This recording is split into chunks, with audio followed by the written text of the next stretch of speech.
Agora vai ficar difícil. Tá? Até agora a gente estava estudando história, não é? Daniel, a primeira metade dele, que nós já vimos no capítulo 1 a 6, é história. O capítulo 1 é a história de como ele chegou em Babilônia, não é? Como que Nabucodonosor capturou. O capítulo 2 é o sonho de Nabucodonosor. Lembram da estátua? Estátua, cabeça de ouro e tal. O terceiro capítulo é a história de como o rei fez uma estátua inteira de ouro e queria que todo mundo adorasse, né? E queria que o reino dele fosse eterno. O capítulo 4... Qual que é o capítulo 4 mesmo? É o sonho de Nabucodonosor de uma árvore e tal. Ele ficou louco 7 anos. Capítulo 5... o rei Belsazar, obrigado, a escrita na parede. E o capítulo 6 que a gente viu na última semana, na cova dos leões, né? Daniel sempre colocando um ponto histórico no ano de qual rei que aconteceu e tal. E agora a gente entra na segunda metade, é a parte profética. E aí ele já usa símbolos e tal. E o Apocalipse bebe muito em Daniel. O Apocalipse ele tem uma estrutura parecida com Daniel. O Apocalipse também, a primeira metade dele é histórica e a segunda metade é profética também.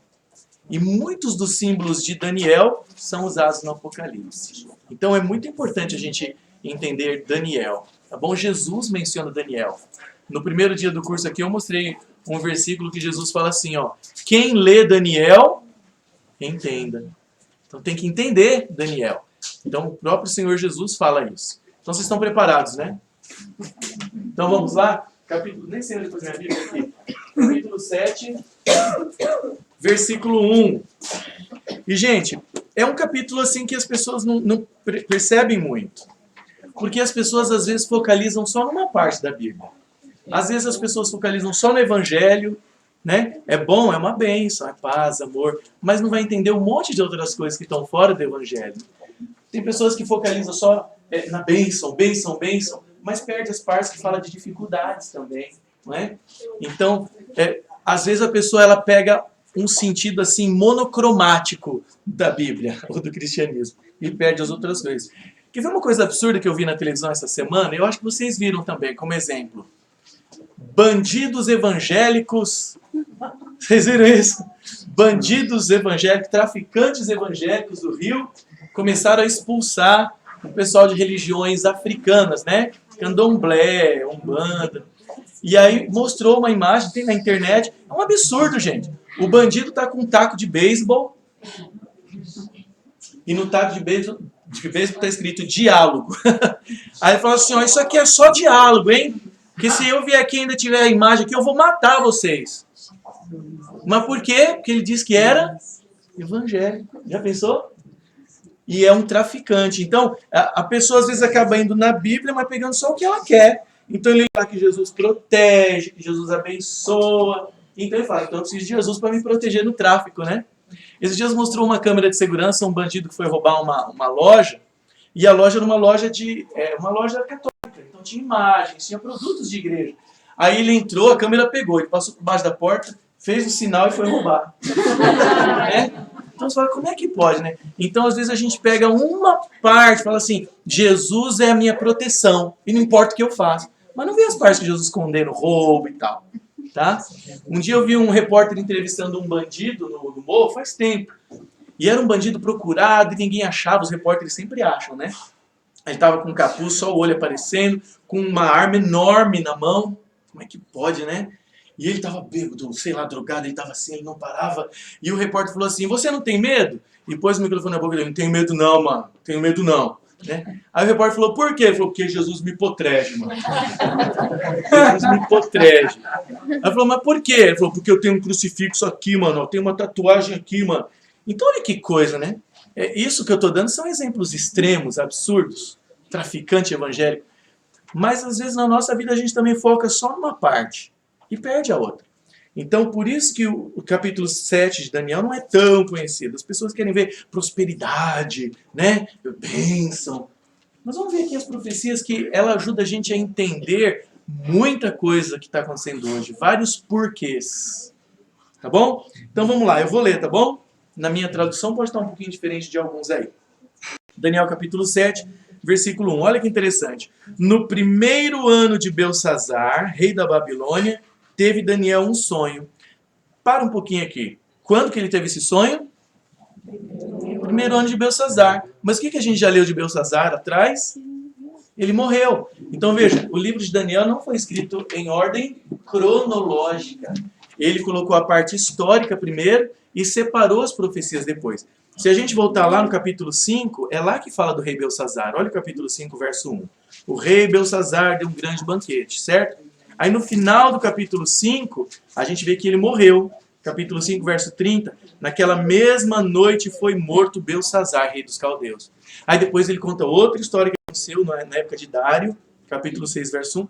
Então veja, o capítulo 7 já tinha acontecido. No primeiro ano de Belsazar. E depois aquilo que aconteceu com Belsazar foi no terceiro ano que ele morreu.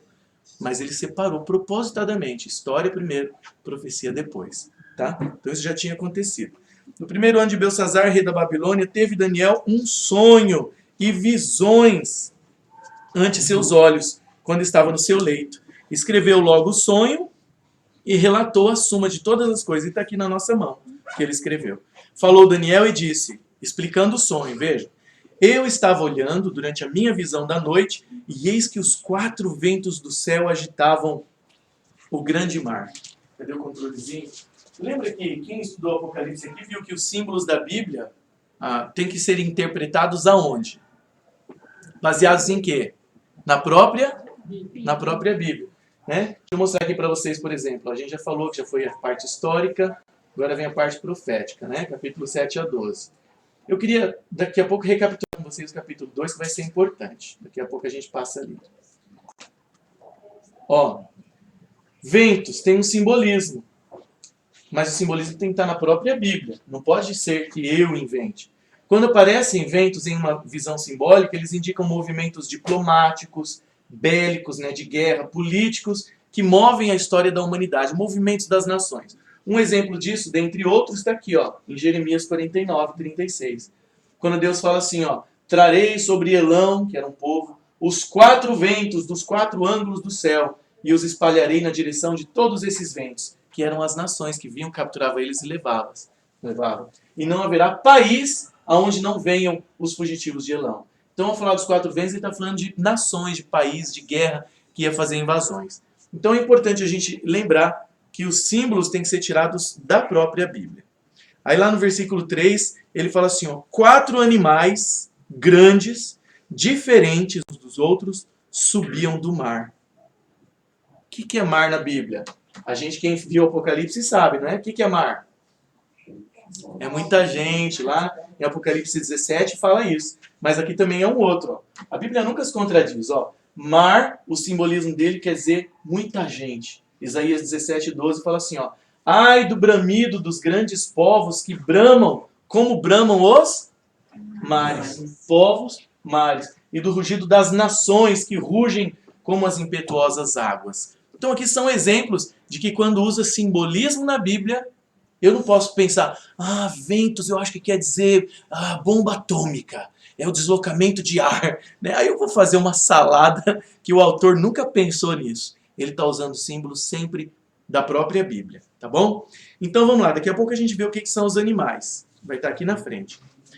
Olha que interessante, versículo 4. Ele viu 4 animais subindo, verso 4. O primeiro era como leão e tinha asas de águia. Lembre-se, uma visão simbólica. Era como leão, tinha asas de águia, e enquanto eu olhava, uma visão, foram-lhe arrancadas as asas. Foi levantado da terra e posto em 2 pés como um homem. E lhe foi dado uma mente de homem. Interessante, né? Imagina essa cena. Eu vi um leão com 4 asas, aí de repente pegaram, arrancaram as asas do leão, puseram ele de pé e deram uma mente humana para ele. Interessante. Mas vamos lá. Versículo 5. Continuei olhando, e eis aqui o segundo animal. Quantos que ele viu subindo do mar? 4. Ele viu o segundo animal agora semelhante a um urso, o qual se levantou sobre um dos seus lados. Interessante, ele estava lá e se levantou de um dos lados.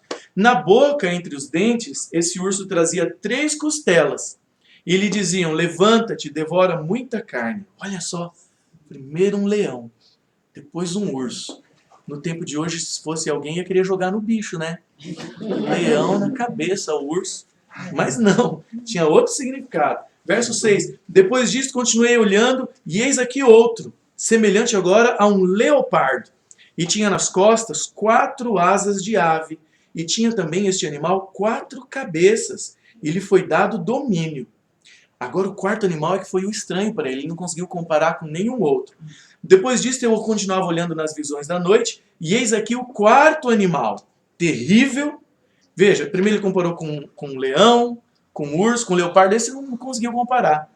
Terrível, espantoso e sobremodo forte, o qual tinha dentes de ferro. Ele devorava e fazia em pedaços, e pisava aos pés o que sobrava. Era diferente. Essa palavra diferente aparece várias vezes, desse quarto animal. Ele era diferente de todos os animais que apareceram antes dele e tinha 10 chifres. Interessante, né? Um monstro. O que será que Deus queria dizer com isso? Olha só.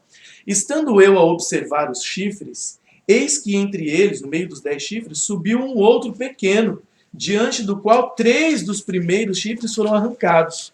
Para nascer esse chifre, o 11º, caíram 3.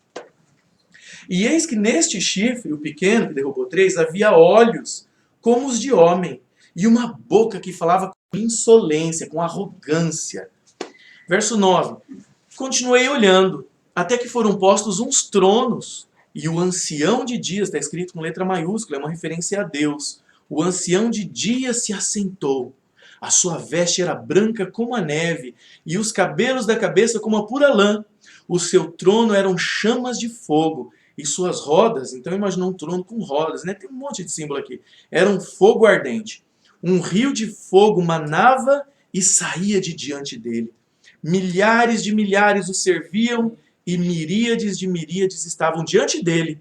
Assentou-se o tribunal e se abriram os livros. Olha, ele viu aqui uma cena de juízo, uma cena de tribunal. Então ele viu esses 4 animais, e depois viu uma cena no céu de Deus, no seu trono, com milhões ao redor do trono, mas era uma cena de juízo, um tribunal. Assentaram-se nos tronos e abriram-se os livros. Quando a Bíblia fala livro, ele está usando uma linguagem que a gente possa entender, né? Se hoje a gente tem iPad, já pensou como é que é os registros lá em cima, né? Como é que deve ser esses registros, tá? Ele viu livros. E aí ele fala assim, ó. Em que verso que eu parei? Agora vem o 11. Então estive olhando por causa da voz. Ele ficou preocupado com o que aquele chifrinho pequeno falava. Nós vamos ver aqui o significado. Estive olhando por causa da voz, das insolentes palavras que o chifre proferia. Estive olhando e vi que o animal foi morto, e o seu corpo desfeito e entregue para ser queimado. Quanto aos outros animais, os 3 anteriores, né, foi-lhes tirado o domínio. Todavia foi-lhes dado uma prolongação de vida por um prazo e um tempo. Eu estava olhando nas minhas visões da noite, e eis que vinha com as nuvens do céu, um como o Filho do Homem. Esse é uma palavra que quem usava no Novo Testamento? Jesus. Várias vezes Jesus fala, eu sou o Filho do Homem, quando vocês virem o Filho do Homem. E Jesus está buscando em Daniel, que já estava escrito no tempo dele. Daniel foi escrito 600 anos antes de Cristo, quase, né? 500 e pouco. Já estava escrito. Jesus estava tentando mostrar, eu sou aquele personagem, Daniel, o Filho do Homem. Olha que interessante isso, né? E ele fala que viu um como o Filho do Homem e dirigiu-se ao ancião de dias, que é Deus, e o fizeram chegar até ele nesse tribunal. Verso 14. Foi-lhe dado domínio e glória e o reino para que os povos, nações e homens de todas as línguas o servissem. O seu domínio é domínio eterno, que não passará, e o seu reino jamais será destruído. Essa é a visão. O que vocês acharam disso? Uau! Que coisa, né? Forte, né? O que quer dizer isso? E Daniel, como quem está vendo isso pela primeira vez, ficou chocado. Mais do que a gente, porque ele viu as cenas e tal. E o verso 15 fala disso. Ele queria entender. Verso 15. Quanto a mim, Daniel, o meu espírito foi alarmado dentro de mim. E as visões da minha cabeça me perturbaram. O que quer dizer isso? 16. Cheguei-me a um dos que estavam perto, na visão, e lhe pedi a verdade acerca de tudo isso. Assim ele me disse, alguém na visão dele, um anjo, não sei, assim ele me disse e me fez saber a interpretação das coisas. Olha, aqui vem a interpretação, verso 17. Estes grandes animais, que são quatro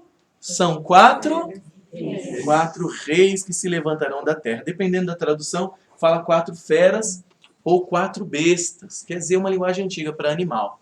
Tanto é que no Apocalipse, quando fala do sinal da besta, está falando daqui de Daniel. Ele está puxando de lá. Aí o pessoal fala que é um anticristo assim, assado, que o sinal da besta é um chip de computador debaixo da pele. E não tem nada a ver com a Bíblia isso daí. Nós vamos chegar lá, tá? Mais pra frente no nosso curso, que já está indo para o fim, né? Então veja só, Daniel, estes 4 animais são 4 reis que se levantarão da terra. Olha que interessante, na visão ele vê os animais saindo do mar. E a gente viu que mar é povo, é uma multidão de gente, né? Então da multidão de gente se levantariam 4, ele fala reis, mas na Bíblia reis também quer dizer reinos, nações, tá bom? Ele viu 4 nações poderosas que viriam em sucessão na terra, uma atrás da outra. E ele viu guerras, ele viu que o 4º animal ia detonar muita gente, mas no final Deus ia vencer, no verso 18. Ó, mas os santos do Altíssimo, que é o povo que ama a Deus, receberão no final, né, o reino e o possuirão para todo sempre, de eternidade em eternidade. O anjo resumiu tudo. O anjo falou, Daniel, esses 4 animais são 4 reinos que se levantarão sobre a terra, vão detonar muita gente, vão matar, vão destruir, mas no final o povo de Deus vai vencer, é isso. Por isso que ele vê os 4 animais e depois vê o ancião de dias, o tribunal, e aí vem o filho do homem que é Jesus, intercede, e o reino é nosso. Você vê que na visão ele fala, e o reino foi deles para sempre. Quer dizer, a gente vence no final. Né? Então vai ter luta, vai ter dificuldade, a gente vence. O anjo resumiu. Mas o Daniel queria saber, mas e aquele animal lá, o 4º? O que quer dizer aquele bicho feio que eu não sei descrever como animal algum, né? E aí ele perguntou, e o anjo falou. Verso 19. Então tive desejo de conhecer a verdade a respeito de qual? Do 4º animal, que era o quê? Diferente. Então veja, essa é a questão. Ele era diferente de todos os outros, muito terrível, cujos dentes eram de ferro, cujas unhas eram de bronze, que devorava, fazia em pedaços, pisava aos pés o que sobrava. E também ele queria saber a respeito dos 10 chifres do Daniel, que tinha visto na cabeça, e do outro chifre que subiu, diante do qual caíram 3. Daquele chifrinho, né, que tinha olhos e uma boca que falava com insolência, com arrogância, e parecia mais forte do que os seus companheiros. Eu olhava, ele diz ainda, e eis que este chifre, o pequeno, que derrubou 3, fazia guerra contra os santos. Essa é a linguagem da Bíblia para o povo de Deus, tá? Hoje, quando fala de santo, a gente imagina um santo perfeito, uma auréola, né? Quando na Bíblia fala santo, a palavra santo quer dizer separado para Deus. Isso se refere ao povo de Deus, eu e você, se a gente é dele. A gente é santo, é separado para Deus. Quando você consagra uma coisa, santifica para Deus, aquilo é santo. É para Deus. Então essa é a linguagem daqueles que amam a Deus, tá bom? E ele diz que esse chifre, verso 21, fazia guerra contra os santos, povo de Deus, e prevalecia e ganhava. Olha, esse é o duro. É isso que chocou Daniel. Ele viu que esse símbolo, que a gente vai ver o que é, ganhava, ele lutava com o povo de Deus e ganhava. Isso incomodou muito ele. Ele prevalecia. Verso 22, ele prevalecia, mas até quando? Até que veio o ancião de dias, que ele tinha visto, né? Ele está falando de novo, e fez justiça aos santos do Altíssimo. E veio o tempo em que os santos possuíram o reino. O que é isso, anjo? O anjo explica no verso 23. Olha que interessante. O 4º animal será um 4º reino na terra. Assim como os primeiros foram 3 reinos, o 4º é um 4º reino. O qual será o quê? Diferente. Perceberam? Aparece várias vezes. Por isso que ele vê um animal diferente que ele não consegue escrever. Seria um reino muito diferente dos outros e devorará toda a terra e a pisará aos pés e a fará em pedaços. E agora ele explica os 10 chifres. Os 10 chifres correspondem a 10 reis. Então 10 nações que se levantarão daquele mesmo reino do 4º animal. E depois deles se levantará um outro, o qual será diferente dos primeiros e abaterá a 3 reis. Está engrossando aqui o caldo, né? Vamos lá, o verso 25, falando do pequeno chifre. Esse é o ponto que chamou a atenção de Daniel. Ele proferirá palavras contra o Altíssimo, contra Deus. Magoará quem? Os santos do Altíssimo, o povo de Deus. e cuidará em mudar os tempos e a lei. E os santos lhe serão entregues nas mãos por um tempo, 2 tempos e metade de um tempo. Que complicado isso, né? Por isso que eu falei, agora é que começa a coisa. Até agora foi só história. Agora é profecia. E a gente vai sair daqui com isso daqui compreendido. E melhores do que quando a gente chegou aqui. Vocês acreditam nisso? Conhecimento é uma coisa que ninguém tira da gente. 26. Mas depois, ele fala, depois que os santos são perseguidos por um tempo, 2 tempos, a gente vai ver o que é isso. Mas depois se assentará o tribunal. Foi o que ele viu lá atrás, o anjo está explicando. Se assentará o tribunal para lhe tirar o domínio desse chifre pequeno, para o destruir e o consumir até o fim. O reino e o domínio e a majestade dos reinos debaixo de todo o céu serão dados ao povo dos santos do Altíssimo. O seu reino será reino eterno e todos os domínios o servirão, o reino de Deus, e lhe obedecerão. E aí Daniel termina assim, ó. Aqui terminou o assunto. Quanto a mim, Daniel, os meus pensamentos muito me perturbaram e o meu rosto se empalideceu. Mas eu guardei estas coisas no coração. Ficou pensando, o que Deus quer dizer com isso? E aí o capítulo 8, olha quando que ele tem outra visão para tentar clarear mais ainda. 2 anos depois. Você vê que o capítulo 8, verso 1, aí ele fala, no ano 3º do rei Belsazar, ele teve mais uma visão. E a gente viu que esse foi no ano 1º de Belsazar. Então, ele ficou pensando em tudo isso. 2 anos depois, Deus deu outra visão para ele. A grande questão foi... Posso perguntar uma Pode. coisa retroativa? O 25 diz assim, e proferirá palavras contra o Altíssimo, e destruirá os santos do Altíssimo, e cuidará de mudar os tempos e a lei, e eles serão entregues nas suas mãos por um tempo, e tempos, e metade de um tempo. Quando ele diz aqui, mudar os tempos e a lei, posso fazer uma pergunta idiota, sabe? Não, Eu sou nunca é doutora em idiota. saúde pública, mas na Bíblia não. Ele está falando do sábado para o domingo? Também, eu creio que também, mas nós vamos chegar lá. Vamos chegar lá. Guarda aí. Porque isso é grave. É muito grave. Nós vamos chegar lá. Olha só, para a gente entender Daniel 7, a gente tem que lembrar de Daniel 2. Vocês lembram o que aconteceu em Daniel 2? Para quem está vindo hoje no começo, vamos recapitular rapidamente Daniel 2. Daniel 2, apesar de ser a parte histórica, ele tem uma profecia lá interessante que a gente viu. O rei Nabucodonosor sonhou com uma estátua de vários metais, lembram? E ele falou, o que quer dizer isso? E o Daniel falou assim, rei, isso é a sequência do mundo, em vários metais, simbolicamente. A cabeça de ouro é o Senhor. Ele falou para o rei Nabucodonosor. Tá? Só para a gente voltar no 2, aí a gente entende o 7. O 7 é uma ampliação do 2. Já tinham passado muitos anos desde Nabucodonosor. Gente, Nabucodonosor reinou 42 anos. Aquele sonho do Nabucodonosor, Daniel interpretou para ele, acho que no 2º ano dele. Já pensou? Então tinha passado 40 e tantos anos, mais tantos anos de outros reis, até chegar aqui em Belsazar. Tinha passado já quase 70 anos. 60, sei lá. Tá? Então Daniel tinha uns 15, 16, ele já estava com 70 e poucos anos aqui. Então lá de trás, quando Deus tinha dado o sonho para ele, de Daniel 2, passaram-se quase 70 anos e Deus deu uma ampliada naquela mesma visão. Vocês vão ver que interessante, dando outros símbolos. Vamos recapitular o 2 então para entender o 7. Ó. Rei, tu és a cabeça de ouro, mas depois do Senhor, assim como a prata é inferior ao ouro, vai vir um outro reino. Um reino inferior ao teu, mas o seu vai acabar, ele falou, e vai dominar o mundo. Por isso que o rei depois manda fazer uma estátua inteira de ouro. Né? Ele queria que o reino dele não acabasse nunca. E que, vocês lembram qual reino que era esse? Lembra que ele era unido? Por isso tem 2 braços, né? Medos e persas, eram 2 reinos em um. Tá? E isso aconteceu quando? Aqui estão as datas. Depois vem o de bronze, e o Daniel explica para ele, assim como o bronze é inferior à prata, vai vir um reino inferior, mas vai dominar o mundo, a Pérsia ia acabar. Foi a Grécia. Aí depois ele fala que viria as pernas de ferro. Ele fala que seria um reino duro como ferro. Assim como o ferro é duro, esmiuça tudo e quebra tudo, assim vai ser esse reino, que foi Roma. Roma foi o reino mais cruel que teve desses impérios aí. Tá? Depois que Jesus foi crucificado, e tantos foram crucificados, era a pena capital deles, Jerusalém foi arrasada pelos romanos no ano 70. Sabiam disso? No ano 70 eles foram lá e acabaram com a cidade inteira.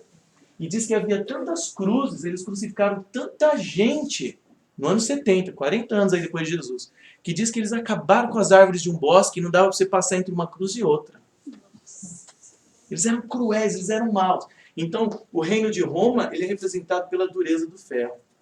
Interessante, né? Interessante que Roma tem duas partes também, nós vamos entender. Roma pagã e depois se tornou Roma papal. Nós vamos ver isso. Roma pagã e Roma cristã, quando o imperador de Roma se converteu. Vamos ver isso daí.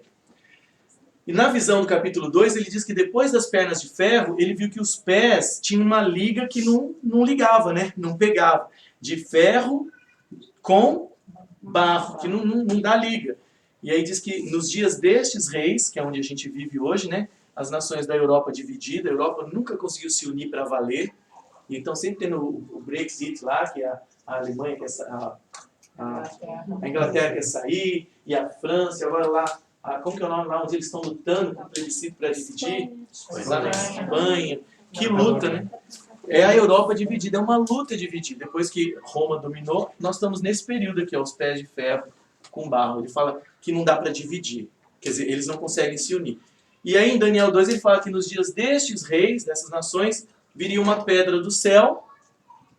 Lembram? Bem nos pés, destruiria a estátua. E essa pedra ia formar um monte e um reino que jamais acabará. Então ele está mostrando, esse reino ia passar, Babilônia, Medo-Pérsia passou, Grécia passou, Roma passou, as nações da Europa que não conseguem se unir passará, e o reino de Deus vai vir e não vai passar nunca. Essa é a ideia.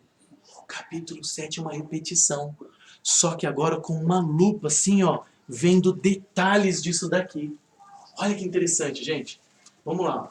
Aí ele fala, né, que como viste que do céu foi cortada uma pedra sem auxílio de mãos, assim vai ser o reino, né, a volta de Jesus. Então agora vai, hein, gente. Agora o capítulo 7. Vamos passar aqui que a gente já viu. Ó, Babilônia é o leão, que representa a cabeça.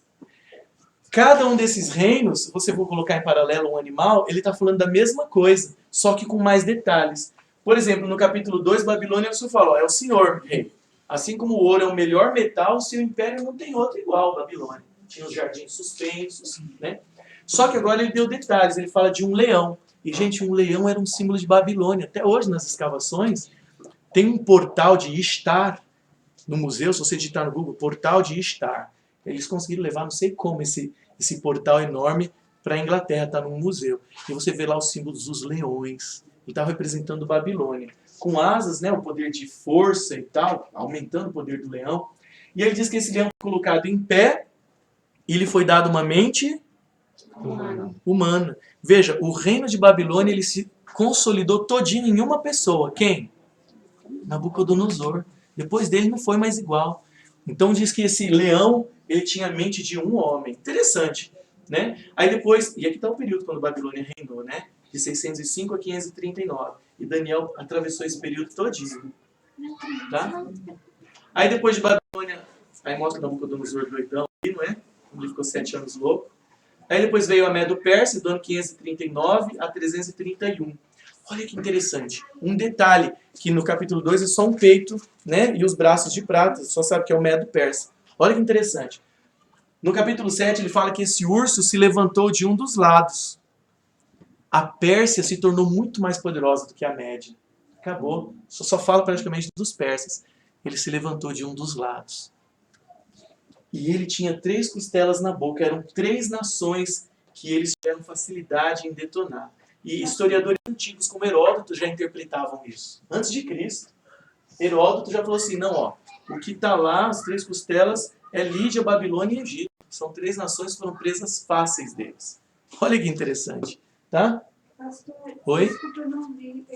Babilônia por quantos anos? Quanto tempo durou o reinado? Durou quase 70 anos. Que Deus mandou os judeus para lá de castigo e falou que eles só iam voltar depois de 70 anos. Deu quase 70. Deus foi bondoso, não deixou chegar exatamente 70. Foi perto, tá bom? Olha só, aí depois vem a Grécia, que na visão da estátua é que parte do corpo, vocês lembram? Cintura de bronze. Só que agora a lupa ampliou. Agora ele diz que tinha 4 asas e 4 cabeças. Foi a Grécia. Igualzinho, a mesma sequência, mas dando detalhes. Ele representa 4 asas nesse leopardo, talvez representando a força do grande imperador ali, do Alexandre o Grande. ele foi tremendo. Foi um jovem que conquistou reinos numa força, num poder, numa rapidez, que talvez está representando, por isso, as 4 asas. Veja, em pouco tempo ele foi conquistando tronos, batalhas. E ele morreu jovem, morreu com 32 anos, né? Agora veja que interessante, as 4 cabeças, até isso, o próprio Isaac Newton interpretou isso já. Você sabia que o Isaac Newton ele estudou mais sobre a Bíblia do que sobre a ciência? Sabiam disso? Eu tenho um livro, eu esqueci de trazer. Eu tenho um livro em português com os rabiscos do Isaac Newton, as descobertas dele sobre a Bíblia. Ele escreveu muito mais sobre Daniel e Apocalipse do que sobre a gravidade, do que sobre a física. Não é impressionante isso? E o Isaac Newton era um cientista e era um cristão. Muita gente pensa que cientista tem que ser ateu. Não, ele não foi o pai da ciência. Ele era o pai da ciência e cria em Deus e interpretou também Daniel. E ele estava certo. Ele diz que as 4 cabeças do leopardo é porque quando Alexandre o Grande morreu, o reino da Grécia foi dividido em quantos reinos? Em 4 reinos. Aqui tem um livro dele, ó, de Isaac Newton, em inglês. Eu tenho um em português. Tem alguém mais aqui que tem? Eu lembro que teve uma época que parece que o Jackson deu alguns aí, mas ninguém aqui teve o privilégio, né? Temos que aumentar a tiragem desse livro aí. Olha só, a Grécia, todo mundo sabe, os historiadores, que quando Alexandre o Grande morreu, a Grécia foi dividida por 4 de seus generais. Ptolomeu, que cuidou dessa área do reino, do império, Cassandro, Lisímaco, aqui estão os reinos que eles cuidaram, e Seleuco. 4 generais que dividiram o reino da Grécia. E por isso agora, ao ampliar o que a gente já tinha visto em Daniel 2, Deus dá até esse detalhe. O terceiro, veja que o próprio anjo falou, esses 4 animais que saíram da água são 4 reinos, né? Então ele está falando, o primeiro foi a Babilônia, a gente já viu no 2, o segundo é o Medo-Persa, e o terceiro é a Grécia. E ele deu esse detalhe agora, que a Grécia depois seria governada por 4 cabeças. Gente, tudo isso Deus mostrou para Daniel séculos antes de acontecer. É impressionante ou não é? É impressionante, tá bom? Deus mostrando que conhece o futuro. E o próximo animal, que aí o desenhista aqui falou, como é que eu desenho um animal terrível e espantoso? Ele desenhou um dragão, né? Não dá para saber como é que era esse animal, tá? Foi Roma. O detalhe que Daniel fala várias vezes é que esse reino, esse animal, era diferente dos anteriores. Por quê? Porque ele conseguiu entrar no âmbito religioso, da religião. Ele conseguiu primeiro ser um inimigo do povo de Deus e depois abraçar a religião do povo de Deus para torcer ela. Muito interessante isso. E veja, quantos paralelismos tem? Eu estou falando rapidinho que o tempo é tão curto, mas tem tantos detalhes. Por exemplo, os dentes desse 4º animal é do que ele fala? De ferro, que é paralelo com as pernas de ferro do capítulo 2. Então ele coloca vários paralelos, tá? Eu até fiz um gráfico aqui, antes do gráfico. Diz que esse 4º animal, que é Roma, tinha quantos chifres? 10 chifres. Olha que interessante. Os pés da estátua, depois de Roma, vem os pés. Quantos dedos tem os pés mesmo? 10. Olha que interessante. Né? São as nações da Europa que se dividiu em 10 reinos. E agora ele coloca o 4º animal com os 10 chifres, os 10 reinos. É a mesma coisa, só está dando mais detalhes.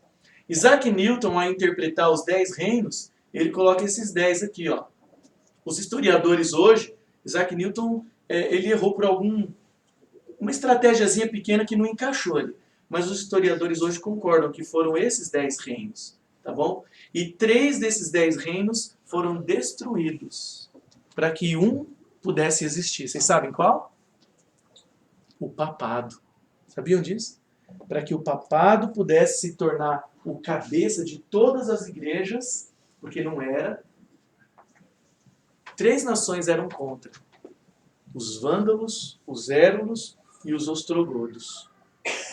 Por isso que até hoje, quando alguém faz quebradeira, você fala, são vândalos, né? Porque os vândalos eram inimigos, se tornaram da igreja papal. E aí o vândalo ganhou um nome feio até hoje. Tá? Então, essas nações da Europa, quando Roma perdeu seu poder, aí eles se tornaram o que hoje é a Alemanha. Os álamos hoje é a Alemanha, os suevos hoje é a Suécia, os visigodos eu não lembro, os francos hoje é a França, os bretões é a Grã-Bretanha. Então, a Europa se dividiu em reinos que tem até hoje. e depois se subdividiu mais ainda, né? Mais que 10. Ravenna deve ser Itália, né? Oi? Ravenna na Itália? Não entendi. Ravenna na Itália ali? Será? Ravenna? Qual desses aqui? O último. Ah, tá. É? Será que é Itália? Não lembro. Deve ser. Eu não estou vendo aqui, ó. E essas 3 nações, então, são representadas por aqueles 3 chifres. É. E daí Esses 10 reinos são os 10 que estavam na cabeça do quarto animal. Que quando Roma acabou, de Roma nasceram as 10 nações da Europa, né? Mas aí nasceu uma. E aí depois, para ter um especial, teve que derrubar 3. 3 nações foram destruídas. Que eram os vândalos. Os vândalos, os érulos e os ostrogodos. Tá bom? Tem um folhetinho que depois eu queria dar para vocês. Esse aqui, ó, que ele tem detalhes para depois você ver em casa. Tem aqui enciclopédias para você ver, nomes de documentos, é muito interessante. Depois eu quero passar para vocês, tá? Eu fiz um paralelo aqui, ó. Eu não sou muito bom de PowerPoint, então ficou meio torto, mas dá para entender, ó. Eu coloquei aqui, ó, o Daniel capítulo 2, a visão da estátua, e aqui o capítulo 7 vai aparecendo devagarzinho aqui, ó. Então tá lá o Babilônia, o leão, né? Medo-Pérsia, o urso, se levantou de um dos lados. A Grécia, no capítulo 7, é o leopardo com 4 asas, e no 2 é a cintura. O animal terrível e espantoso é Roma, e aí tem um paralelismo do ferro, né, das pernas, dos dentes. Os dedos dos pés lá, ele representa, que ficou ruim, os 10 reinos, os 10 chifres, quer dizer. E veja que interessante, nas duas situações, Deus intervém no final e o povo de Deus ganha. Vocês perceberam? No capítulo 2, como é que termina a história? A pedra vem que a volta de Jesus vira um monte.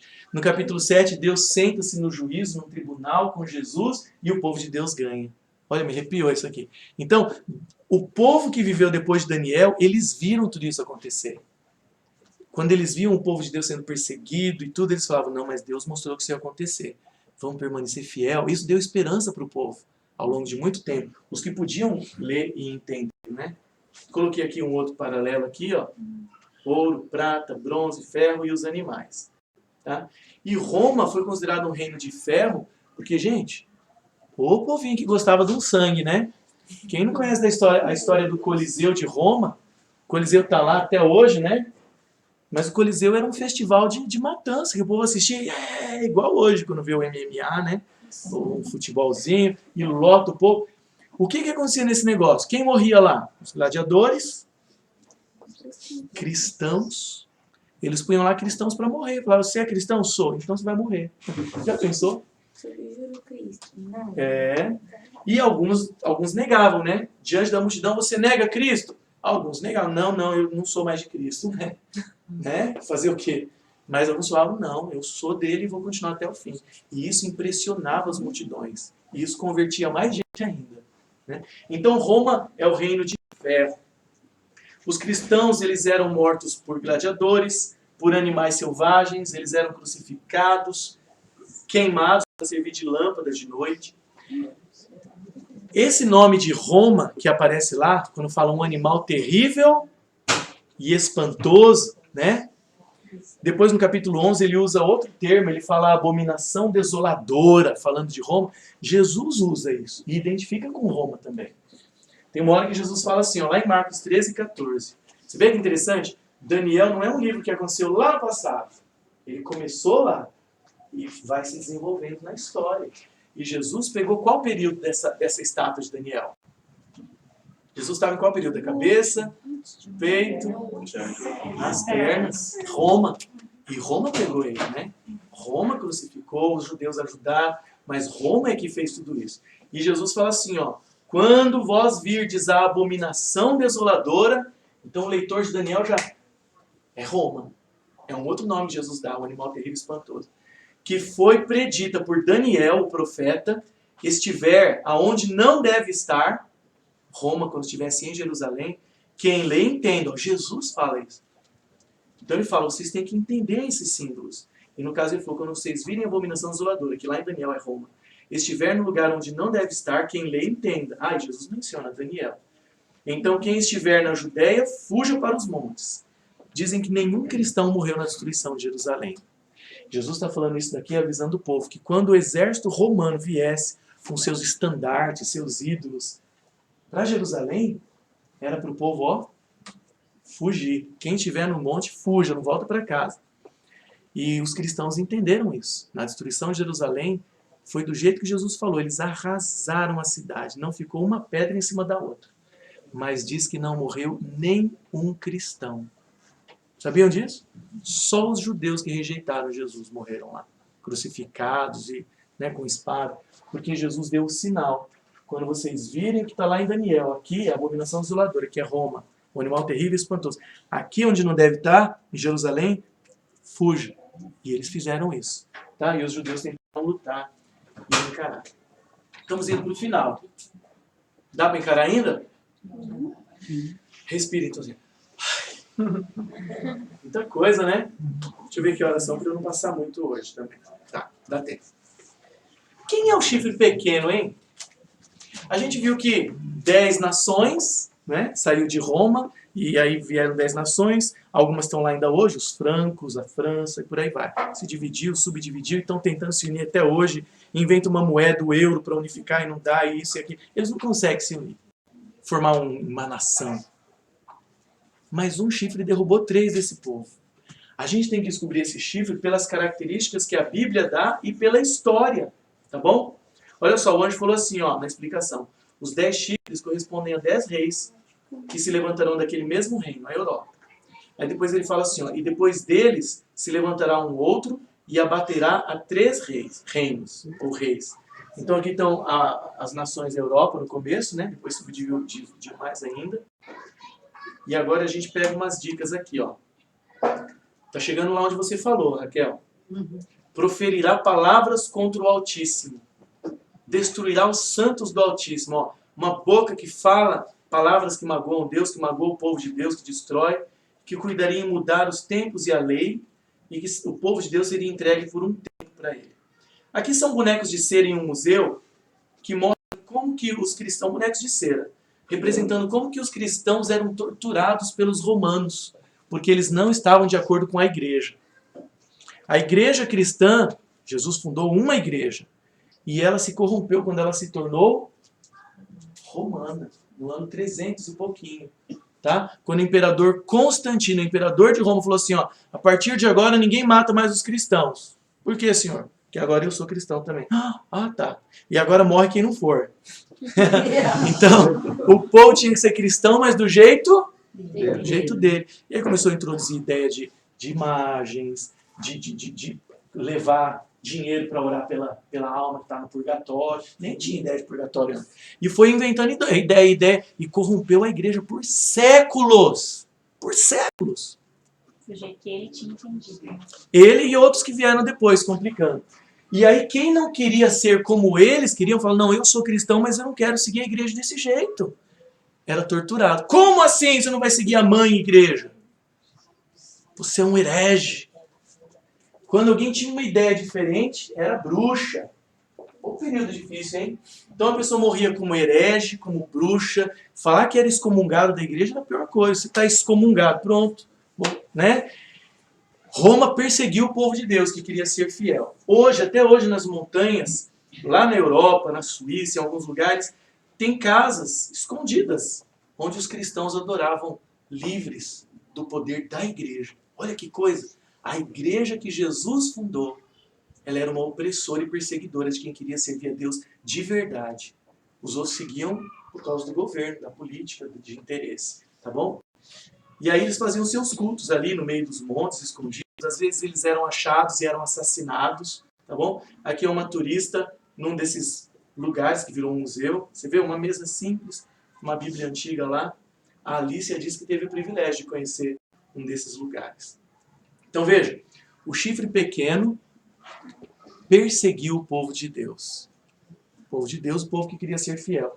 E diz que cuidaria em mudar os tempos e a lei. Daniel 7:25, que é o que você perguntou. Quando que esse chifre pequeno, se é o poder do papado, mudou os tempos e a lei? Está aqui, ó. Isso está na história, gente. Está na história. O imperador de Roma, Constantino, que se converteu e disse que era cristão agora, ele falou assim, já que eu sou cristão, eu mando na igreja, eu sou imperador. E a partir de agora, está na história, 7 de março do ano 321, está na história. Falou, a partir de agora, que todos descansem no venerável dia do sol, que é o... Tanto é que o domingo é chamado dia do sol em alguns países até hoje. Em inglês, né, Sunday é dia do sol. Em alemão, quem fala alemão diz que também é dia do sol, o domingo. Então Constantino, ele era pagão, ele adorava o sol. Quando ele diz que se tornou cristão, na verdade ele queria fundir as duas religiões para agradar gregos e troianos e cristãos. Então ele só passou do sábado para o domingo. E os cristãos passaram a seguir também. Olha o que aconteceu com os mandamentos de Deus. Se você abrir a Bíblia no capítulo 20 de Êxodo, a Bíblia de todo mundo, a Bíblia católica, que é o mesmo, só tem 7 livros a mais, mas é o mesmo texto. Os 10 mandamentos estão lá. Êxodo capítulo 20. Mas se você perguntar para a maioria das pessoas na rua hoje, os 10 mandamentos, eles não falam do jeito que está na Bíblia. Eles falam do jeito que Roma mudou. Cristãos, católicos e evangélicos, sabiam disso? Os próprios evangélicos, às vezes, não lê a Bíblia, eles estão indo pelo embalo, assim, né? Se você pedir para eles falar os 10 mandamentos, olha o que eles vão fazer. Olha como é que ficou os 10 mandamentos. Vocês conseguem ler daí? Tá difícil, né? Mas eu vou falar, olha só. Aqui está do jeito que está na Bíblia, em Êxodo capítulo 20. Aqui do jeito que o romanismo fez. Primeiro eles falaram assim, ó, gente, esse segundo mandamento não vai dar certo, né? Não farás imagem de escultura, mas como é que a gente vai fazer isso? O povo tem que ter uma representação visível e tal, né? O que eles fizeram então? Tiraram o segundo mandamento. O segundo mandamento fala, não faça imagem para venerar, não faça culto com uma imagem na frente. Nem de Jesus, tá? E aí eles tiraram. Por isso que a maioria das pessoas, quando fala os mandamentos, fala assim, né? Amarás a Deus sobre todas as coisas, no lugar do primeiro. E o segundo eles já pulam direto para esse aqui, ó. Não dirás o nome de Deus em vão. Não é assim que o povo fala? Por quê? Porque Roma tirou o segundo. Então o terceiro virou o segundo, tá? E olha só. E aí o terceiro virou o segundo, né? O quarto virou o terceiro. O que aconteceu no final? Ficou faltando um. Ia ficar estranho a igreja falar assim, vamos guardar os 9 mandamentos, né? Porque tirou o segundo da imagem. E aí o que eles fizeram? Eles dividiram o último em 2. O último fala, não cobiçarás a mulher do teu próximo, nem o seu boi, nem o seu jumento, nem nada do seu próximo. Aí eles falaram assim, ó, o 9, não cobiçarás a mulher do teu próximo, e 10, não cobiçarás as coisas alheias. E hoje, se você perguntar na rua, as pessoas vão recitar esses 10 mandamentos. E o que mais fizeram? Em vez de sábado, que diz aqui, guardar domingos e dias santos. Aí deram uma reformulada para ficar um texto mais curto, e está aqui, ó. Amar a Deus sobre todas as coisas, é o que o povo vai falar na rua. Sabe os 10 mandamentos? Então me fala. Eles vão falar isso daqui, ó. A Bíblia não mudou. Mas por que o povo fala isso? Quem mudou? Roma mudou. E seguiu por séculos assim. E aí quando veio Martinho Lutero e proclamou contra a igreja os erros dela, os protestantes saíram dela protestando, mas carregando alguns erros junto. E esse é um deles. A maioria dos evangélicos hoje, se você perguntar na rua os 10 mandamentos, eles vão falar isso daqui. Eles vão falar assim, ó, amar a Deus sobre todas as coisas, não tomar o seu nome em vão, mas o segundo é não farás imagem, guardar domingos e dias santos, mas na Bíblia fala do sábado, que é o dia que Deus criou o mundo e descansou, tá bom? Quando eu falo isso, eu sempre repito aqui, eu não estou falando mal dos católicos, eu estou falando de história, tá bom? Já pensou, a gente vai falar de história, e aí quando chega na parte do Hitler, aí eu sei que tem alemão aqui, eu falo, não vou falar do Hitler porque tem alemão aqui. Mas o que você tem a ver com o Hitler, né? Nos Estados Unidos tem acontecido muito isso. Os negros odeiam os brancos porque diz que os brancos escravizaram eles. Mas eles associam, mas a gente foi no passado, foi outro tempo. Eu vi um vídeo de um negro batendo num branco e falando assim, eu não sou seu escravo, e batia nele. Gente, já pensou? A história faz 100 anos, aí, 100 e poucos, mas eles ainda carregam como se fosse pessoal o negócio. Então veja, se eu fosse contar aqui a história da Segunda Guerra Mundial, e eu soubesse que aqui tem alemães, eu ia falar, não vou contar essa parte da história, porque não faz sentido. Não foi você que estava lá na guerra lutando, concorda comigo? Tá? E nós não podemos pular partes da história. Isso é história, para a gente entender quem é o chifre pequeno. Outro detalhe, para a gente terminar. O chifre pequeno diz que os santos seriam entregues na mão por um tempo, tempos e metade de um tempo. Que coisa doida é essa, né? tempos na Bíblia quer dizer anos também. E olha que interessante. Por um tempo, 1 ano. Tempos, 2 anos. E metade de um tempo. Dá quantos anos? 3 anos e meio. Só que na Bíblia, em profecia, cada dia vale 1 ano. 3 anos e meio dá 1.260 dias literais. Mas a gente está falando de uma profecia. Então ele está falando de 1.260 anos. E, gente, dá certinho. No ano 538, quando o Papa foi declarado por Justiniano, ele fez um decreto declarando o Papa como cabeça oficial de todas as igrejas. Era mais ou menos na teoria, mas agora foi proclamado oficialmente. Não, tem que ter um cabeça, um líder. Quem não quisesse seguir ia morrer. E isso durou, gente, até o ano 1798, quando o imperador Napoleão, posso chamar ele de imperador também? Não sei se é imperador, mas é um grande general, Napoleão, mandou o seu soldado Berthier prender o próprio Papa. Dizem, né, na história, que quando Berthier entrou na sala, o Papa falou assim, eu te excomungo. Que era um terror ouvir isso antes, né? E diz que o Berthier falou, e eu te prendo. E colocou a chama na mão dele assim, e prendeu ele. E aí ele morreu na masmorra. E a igreja perdeu a força aí grandemente. O povo falou, ó, o Berthier fez isso, não morreu, não caiu duro, amaldiçoado, né? Que é o que eles pensavam. A igreja perdeu muito a força nesse período aqui, tá? E, gente, faça as contas. De 538 a 1798, dá 1.260 anos. Muitas pessoas falam assim, não pode, é muito longo. Quando fala aqui um tempo, tempos e metade de um tempo, está falando de 3 anos e meio literais. 3 anos e meio literais não aconteceu nada importante assim na história. Dizem que um general antigo pegou e sacrificou porco no templo de Jerusalém, na época antiga, antes de Cristo. Sacrificou um porco e fechou o templo por quase 3 anos e meio. Nem dá 3 anos e meio. Mas a maioria diz que é isso que quer dizer quando fala aqui. Mas lá não dá 3 anos e meio certinho, literalmente, e não foi tão importante para o povo inteiro da história, tá bom? Como a gente vê aqui, ó, a história inteira. Gente, esse capítulo é muito interessante. Aqui é um capítulo da Bíblia que mostra que em profecia, cada dia vale 1 ano, tá bom? Ezequiel 4, 6 e 7, Deus fala, 40 dias te dei, cada dia vai valer 1 ano, que era uma profecia, tá? Então, olha aqui, ó, em 533, Justiniano, imperador de Roma Oriental, decretou que o bispo de Roma deveria ser conhecido como o cabeça da Santa Igreja. Mas foi só em 538 que eles conseguiram oficializar isso. Mas veja, terminando a história. Assim como no capítulo 2, esses reinos que vêm um atrás do outro, termina com Jesus voltando, no capítulo 7 também. Termina com um reino atrás do outro, um reino persegue o outro, e Roma ia perseguir, ia matar, ia mudar a lei de Deus até, ia perseguir os fiéis. Deus deu o tempo que eles iam perseguir o povo, mas no final, quem ganha? No final, Deus ganha e o povo de Deus ganha. Que aí ele fala no capítulo 7, ó. E eu estava olhando nas minhas visões da noite, e eis que vinha com as nuvens dos céus um como o Filho do Homem. E no capítulo 2 é a pedra, né? Foi-lhe dado domínio e o seu reino jamais será destruído.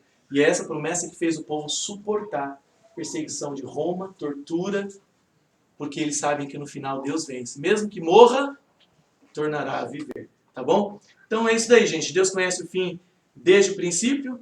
É isso que nós vimos hoje. Aqui estão os dados que identificam o chifre pequeno. Vários dados, né? Não estou falando mal do Papa, tá? Não estou falando mal de católicos, eu estou falando da história. E na Bíblia fala que o povo ia adorar o chifre pequeno, a quarta besta. E isso é um perigo, tá bom? Quando na Bíblia fala que a besta falava, o chifre pequeno falava palavras arrogantes, é palavras que se colocariam no lugar de Deus. Quando perdoa pecados. Sabiam disso? Quando oferece indulgência plenária. Sabe o que é indulgência plenária? O Papa Bento XVI, quando ele foi eleito, que saiu a fumacinha branca lá, o primeiro discurso dele, ele ofereceu indulgência plenária a todos os que fossem assistir à missa. Sabe o que quer dizer isso? Perdão dos seus pecados. Que bom, né? Já Um pensou? momento só, né? Já pensou?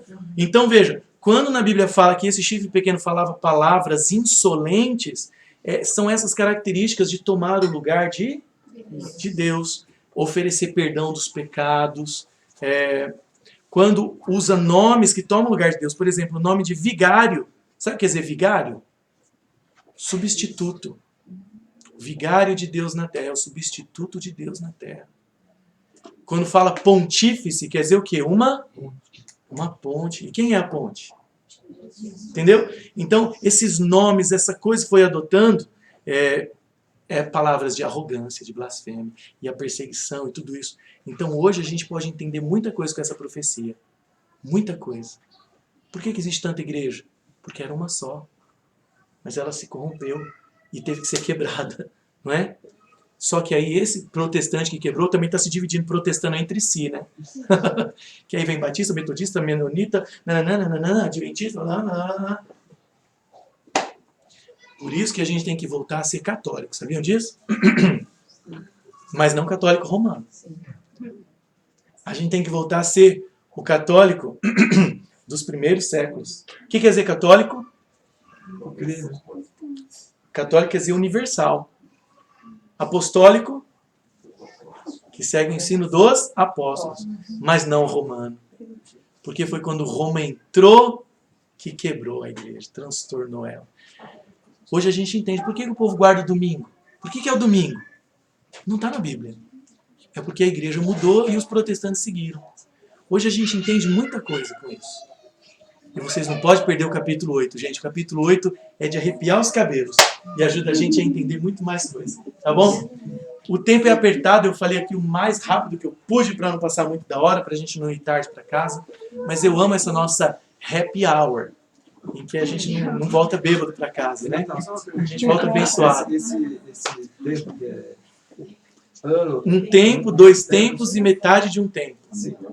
Voltando para o dilúvio lá, 40 dias e 40 noites. Tem alguma... É que ali já não foi, ali não foi profético. Ali não foi uma linguagem simbólica. Deus ali estava usando uma linguagem literal. Não é, vai chover 40 dias e quem não entrar na arca morre. Tinha uma arca de verdade, era chuva de verdade, então não era uma profecia simbólica. Sempre nas profecias simbólicas, cada dia vale 1 ano. Entendeu? Foram 40 dias mesmo. Tá bom? Alguém quer perguntar alguma coisa para a gente terminar? Raquel, respondeu sua pergunta quando chegou lá no 7:25? Sim, é porque eu fiquei em dúvida se era ou não. Tinha preocupação de entender errado. Mas realmente é o sábado para o domingo. É isso mesmo. E eu queria passar para vocês aqui, para a gente terminar, esse folhetinho, para quem gosta de pesquisar, né? Hoje em dia o povo não gosta de pesquisar muito, não. Para quem gosta de pesquisar, passa para mim um. Ele está tentando descrever essa lição de hoje, de Daniel 7:25. Você gosta? Ele está dando datas, está dando enciclopédias, documentos.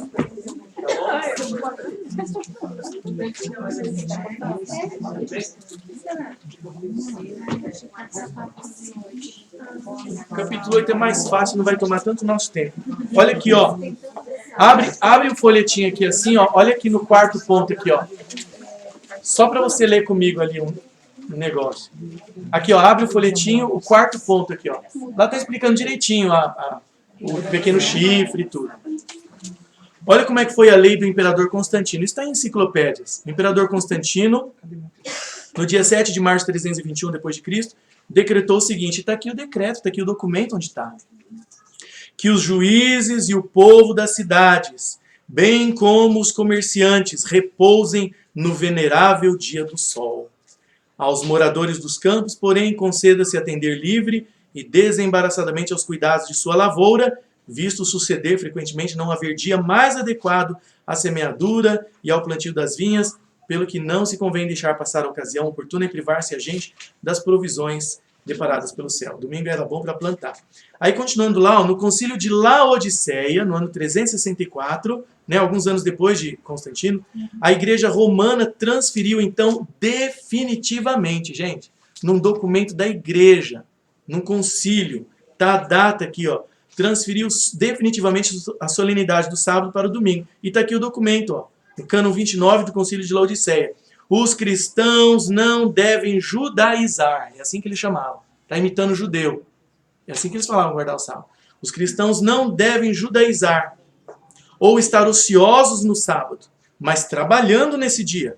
O dia do Senhor, que é assim que eles já chamavam o domingo, entretanto, honrarão especialmente e como cristãos não devem, se possível, fazer qualquer trabalho nele. Se, porém, forem apanhados judaizando, guardando o sábado, serão separados de Cristo.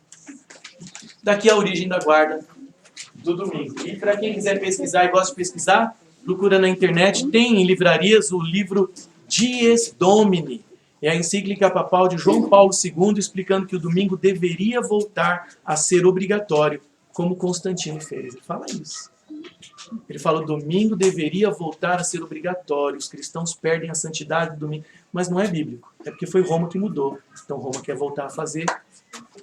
E a gente tem que escolher qual que a gente quer fazer. Tá bom? Então aqui a gente entende muita coisa. Quero ouvir uma